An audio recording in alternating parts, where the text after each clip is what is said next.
with the idea of the franchising part, how can you convince people that take a franchise to use the same technologies that you prefer? Yeah, I think on the before we talk about franchising, I think we need to set the example, and we need to be convinced effectively before we convince others.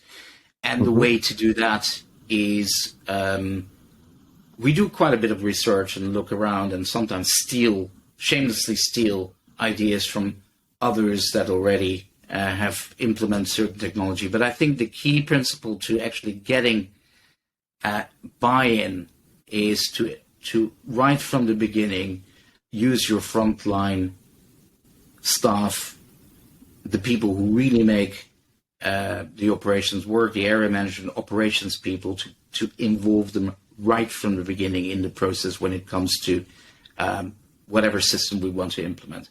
It does not make any sense from a head office perspective to basically put something in and it's not being accepted.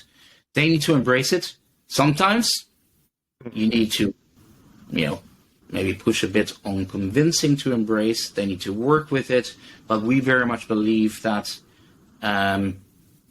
it's a big failure, or it's a recipe for disaster to basically just impose anything. So involve your frontline staff from the beginning. Make sure they understand, that they test, that they question, that they challenge, and that they see the great advantages to them and to our guests and customers. On the franchise level, I think it's a similar story.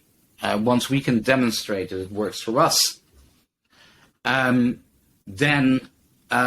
we can demonstrate that it will work for them, although not always. We have partners, for instance, in the Middle East, where it's the tail wagging the dog, because they are a few billion-dollar kind of companies that have their own technology platforms, and where it makes sense for us to listen to them and understand their challenges rather than impose.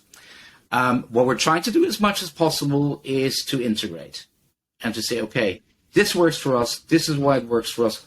What is it you do?